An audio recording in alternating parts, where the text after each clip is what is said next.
Hello students, welcome. Last lecture मध्ये आपण present tense आणि पास्ट टेन्स याच्यामध्ये आपण चार टेन्स बघितले होते. म्हणजे simple present tense, present continuous tense, present perfect आणि present perfect continuous, simple past, past continuous, past perfect आणि पास्ट परफेक्ट कंटिन्युअस टेन्स हे सगळे टेन्स आपण बघितले होते.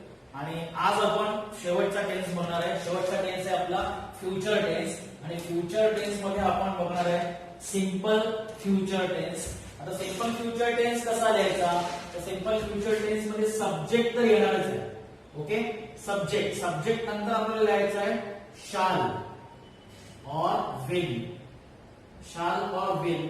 त्याच्यानंतर जो आपला मेन वर्ब आहे, या मेन वर्बचा आपल्याला फर्स्ट फॉर्म घ्यायचा. Keep in mind. Okay, first form. तुम्हाला माहिती आहे की वर्बचे 3 फॉर्म आहेत. First form, second form, third form. त्यातला मेन वर्बचा, ऍक्शन वर्बचा फर्स्ट फॉर्म घ्यायचा आहे. त्या फर्स्ट फॉर्म नंतर आपण घेणार ऑब्जेक्ट असेल तर ऑब्जेक्ट किंवा जो काही इतर पार्ट आहे तो. ओके, आता एक्झाम्पल बघूया. आता एक्झाम्पल जसं की तुम्हाला प्रश्न पडला असेल की शाल आणि विल. ओके, शाल तर मी सांगितलंय तुम्हाला. इन केस ऑफ आय आणि वी प्रोनाउन, जर आय आणि वी यापैकी कुठलं जर प्रोनाउन असेल तर त्या आय नंतर आपण शाल लिहितो आणि वी, वी नंतर आपण शाल लिहितो. म्हणजे आय शाल किंवा वी शाल. आणि बाकी सगळ्यांसमोर आपण विल लिहितो. You will, he will, she will, a boy will, a girl will, किंवा Sanjana will, Neha will, Ajay will. Okay, फक्त इन केस ऑफ आय आणि वी, हे जर दोन प्रोनाउन पैकी कुठलं प्रोनाउन वाक्यात असेल तर त्यापुढे आपण शाल लिहितो. मग सुरुवात आपण आय ने करूया की आय शाल work hard.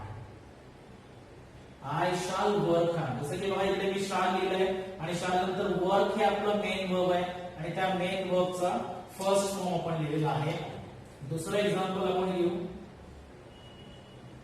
Neha will come tomorrow.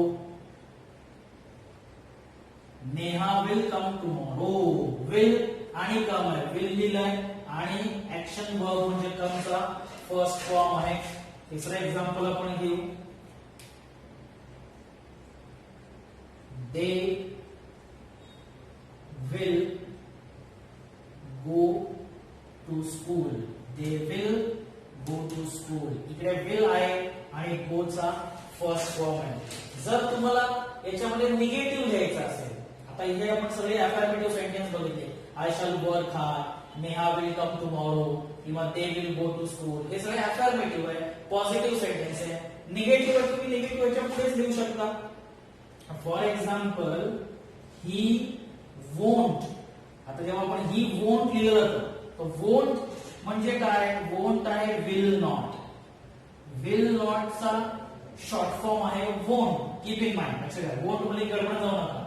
Won't म्हणजे काय? Will not. So he won't come today. आज तो येणार नाही. He won't come today. He won't sing a song. Clear? Okay, इथे सुद्धा आपण विल घेतलेला आहे, आपण विल नॉट फॉर्म घेतलाय आणि कम म्हणजे ऍक्शन वर्ब जो आपला आहे त्या ऍक्शन वर्बचं फर्स्ट फॉर्म आहे. तेव्हा लक्षात ठेवा simple future tense. Simple future tense म्हणजे काय? सिंपल फ्युचर टेन्स मध्ये आपला सब्जेक्ट असणार आहे. हा सब्जेक्ट आहे, हा सब्जेक्ट आहे, हा सब्जेक्ट आहे आणि हा सब्जेक्ट आहे. बरोबर आहे. सब्जेक्ट नंतर आपल्याला शाल किंवा विल आपण घेतलेला आहे दोन्हीपैकी एक. त्याच्यानंतर मेन वर्बचा फर्स्ट फॉर्म घ्यायचा आहे. मेन वर्बचा फर्स्ट फॉर्म आहे, मेन वर्बचा फर्स्ट फॉर्म आहे, मेन वर्बचा फर्स्ट फॉर्म आहे आणि इकडे सुद्धा मेन वर्बचा फर्स्ट फॉर्म आहे आणि पुढे राहिलेलं वाक्य. समजलं? तर हा झाला आपला सिंपल फ्युचर टेन्स. आता सिंपल फ्युचर टेन्स नंतर आपला जो सेकंड टेन्स आहे म्हणजे फ्युचर मधला सेकंड आहे फ्युचर कंटिन्युअस. याला आपण प्रोग्रेसिव्ह म्हणतो. फ्युचर कंटिन्युअस टेन्स किंवा फ्युचर प्रोग्रेसिव्ह टेन्स. ओके, आता हा फ्युचर कंटिन्युअस टेन्स कसा लिहायचा? फ्युचर कंटिन्युअस टेन्स मध्ये आपल्याला सब्जेक्ट आणि सब्जेक्ट तर लागणार. सब्जेक्ट नंतर शाल और विल हे तर लागणारच आहे. त्याच्यानंतर आपल्याला वर्ड घ्यायचा आहे बी. कीप इन माइंड सब्जेक्ट नंतर शाल और विल नंतर बी घ्यायचा आहे आणि बी नंतर जे आपलं मेन वर्ब आहे त्या मेन वर्बला आपल्याला फॉर्म घ्यायचा आहे आयएनजी फॉर्म. लक्षात ठेवा. कंटिन्युअस टेन्स कुठलाही कंटिन्युअस टेन्स मग तो प्रेझेंट कंटिन्युअस असो, तो पास्ट कंटिन्युअस असो किंवा तो फ्युचर कंटिन्युअस असो, त्याच्यामध्ये आपल्याला आयएनजी फॉर्म हा लागतो. In any continuous tense, we put ing form to the main verb. Keep in mind. तो shall or will असेल, पुढे be असेल, main verb ला ing फॉर्म असणार आहे आणि त्याच्या पुढे आपला ऑब्जेक्ट असेल तर ऑब्जेक्ट किंवा other part of the sentence असेल तर other part. This is the formula. हा फॉर्म्युला लक्षात ठेवा आणि दोघांमधला डिफरन्स लक्षात घ्या की हा सिंपल फ्युचर टेन्सचा फॉर्म्युला आहे आणि हा फ्युचर कंटिन्युअस टेन्सचा फॉर्म्युला आहे. बघा दोघांमधला डिफरन्स बघा काय कसा डिफरन्स आहे. ओके. आता शाळा आणि विल इकडे सेम आहे पण शाळा आणि विलच्या पुढचं बदललेलं आहे हे लक्षात घ्या. Okay. So future continuous tense ही सेंटेन्स आपण फ्युचर कंटिन्युअस टेन्स मध्ये ट्रान्सफर करू. या बाजूला मी लिहितो इथं first example future continuous tense. I shall work hard. जर याचं मी फ्युचर कंटिन्युअस टेन्स केलं तर होणार I shall be working hard. I shall be working hard. Shall लिहिलाय, बी आलाय पुढे आणि वर्क वर्बला ing फॉर्म लागलेला आहे. किंवा नेहा will coming tomorrow जर आपण हे केलं तर नेहा आपण वर्ब बदलू पण शकतो. नेहा will be cooking आपण घेऊया. Neha will be cooking at home. Okay. इथं आपण विल बी घेतलंय आणि कुक हे वर्ब घेतलंय. या कुकला आयएनजी फॉर्म लागलाय. थर्ड आहे they will go to school. आपण घेऊ शकतो they will be going to school. Future continuous tense will be घेतलेलं आहे आणि गो ला आयएनजी फॉर्म लागलेला आहे. आणि जर तुम्हाला निगेटिव्ह मध्ये करायचं निगेटिव्ह मध्ये पण आता he will not be, he will not be coming, he won't be coming असं आपण घेऊ शकतो. Okay. So this is future continuous tense. हा सिंपल फ्युचर टेन्स आहे. हा दुसरा आपण फ्युचर कंटिन्युअस टेन्स बघितला. आता जो आपला थर्ड टेन्स आहे तो थर्ड टेन्स कुठला आहे. थर्ड टेन्स आहे सी. आपण देऊया बघ future perfect tense. Future tense मधला तिसरा फ्युचर परफेक्ट टेन्स. आता फ्युचर परफेक्ट टेन्स कसा लिहायचा. फ्युचर परफेक्ट टेन्स तुम्हाला माहिती आहे सब्जेक्ट तर आपल्याला लागला. ओके. सब्जेक्ट नंतर आपला शाल किंवा विल हे तर असणारच आहे.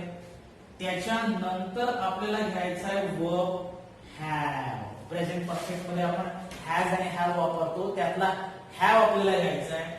शाल किंवा विल त्याच्यानंतर हॅव नंतर आता इथे मात्र जे आपलं मेन वर्ब आहे त्या मेन वर्बचा आपण थर्ड फॉर्म लिहिणार. तिसरं रूप क्रियापदाचं तिसरं रूप ज्याला आपण पीपी म्हणतो. पीपी म्हणजे काय पास्ट पार्टिसिपल. क्रियापदाचं तिसरं रूप third form of the verb. तुम्हाला माहिती आहे क्रियापदाचे 3 फॉर्म आहेत त्यातला थर्ड फॉर्म इकडे आपण लिहिणार.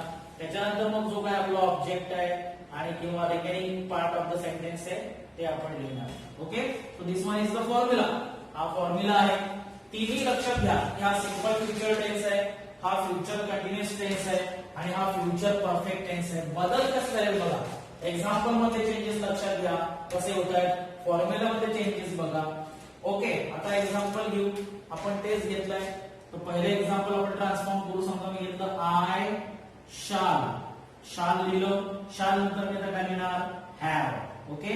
हॅव नंतर आता मी काय लिहिणार आहे वर्बचा थर्ड फॉर्म म्हणजे वर्बचा थर्ड फॉर्म आहे work. Okay. I shall have work hard. शाल घेतलं हॅव घेतलं आणि इथं क्रियापदाचा थर्ड फॉर्म दिला V3 म्हणजे काय वर्बचा थर्ड फॉर्म मी इकडे दिलेला आहे. सेकंड एक्झाम्पल आपण घेऊ. सेकंड एक्झाम्पल काय Neha will be cooking at home. तर आपण घेतलं नेहा नेहा नंतर विल लिहिलं, विल नंतर लिहितोय आपण हॅव, आणि हॅव नंतर कुकचा पण थर्ड फॉर्म लिहिला लागतो. Neha will have cooked at home.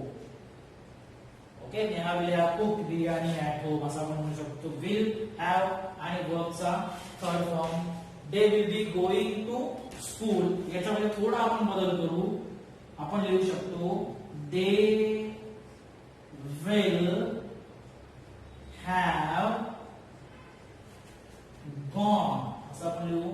They will have gone to school. Okay, will घेतलं, हॅव आणि गोचा थर्ड फॉर्म ज्याला आपण पास्ट पार्टिसिपल म्हणतो ते घेतलं. म्हणजे हा simple future tense, future continuous tense आणि फ्युचर परफेक्ट टेन्स. तिन्ही टेन्स कसे बदलले हे लक्षात घ्या. कारण का जेव्हा आपण फ्युचर परफेक्ट होतो, फ्युचर सगळ्या तिन्ही फ्युचर टेन्स मध्ये एक सेम गोष्ट कोणती आहे की प्रत्येकामध्ये शाल आणि विल आहे. इथे पण शाल किंवा विल वापरायचं आहे. प्रत्येक सेंटेन्स मध्ये आपल्याला शाल किंवा विल लिहायचं आहे. पण पुढचे जे वर्ब आहे त्या पुढच्या वर्ब मध्ये मात्र बदल होतोय. तर तो मेन वर्ब मधला जो चेंज आहे तो मेन वर्ब मधला चेंज कसा होतो त्याच्याकडे नीट लक्ष द्या.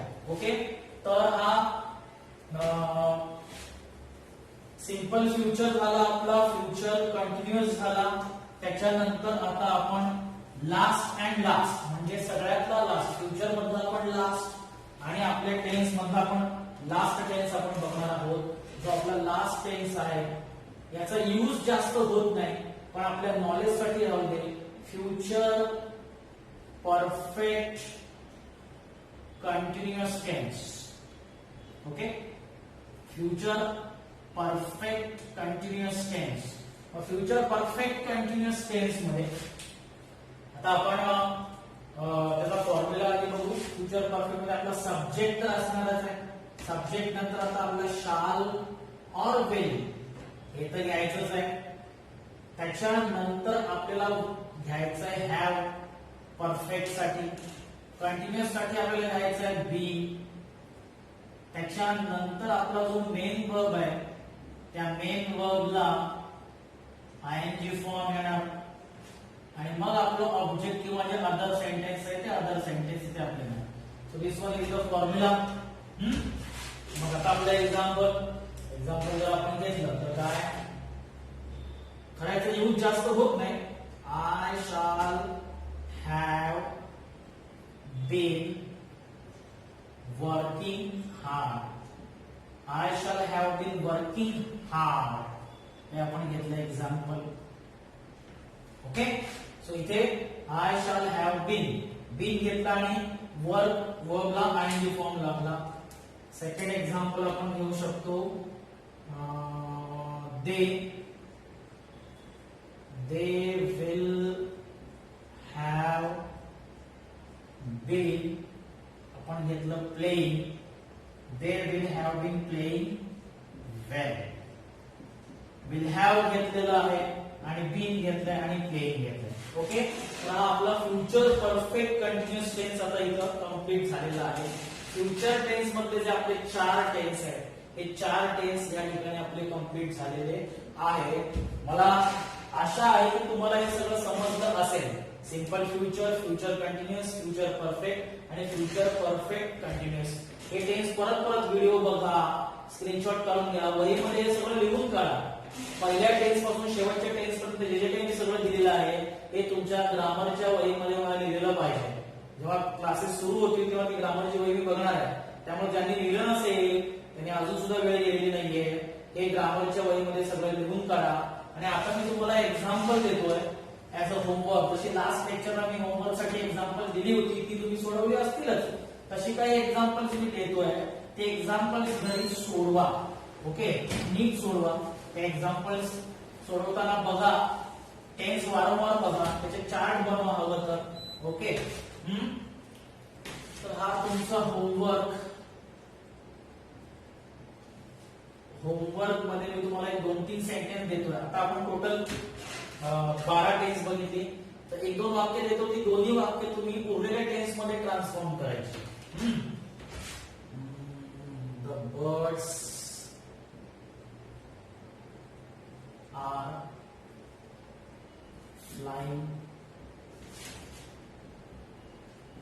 In the sky. The birds are flying in the sky. हे एक वाक्य तुम्हाला दिलेलं आहे. आणि दुसरं वाक्य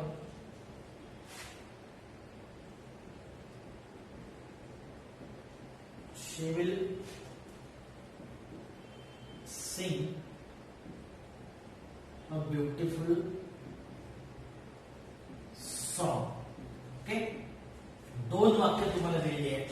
आता दोन वाक्य दिलेत म्हणजे दोन टेन्स मध्ये वाक्य दिले. ओके, म्हणजे तुम्हाला काय करायचं, आपण टोटल 12 टेन्स शिकलोय.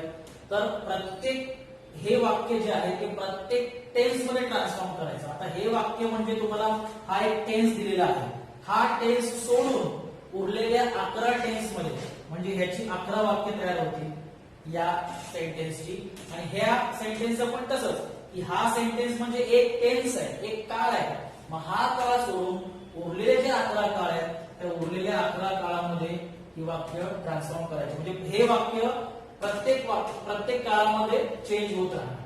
लक्षात आलं? होमवर्क सगळ्यांना लक्षात आलं असेल तर ह्याची 11 वाक्य आहेत आणि ह्याची 11 वाक्य.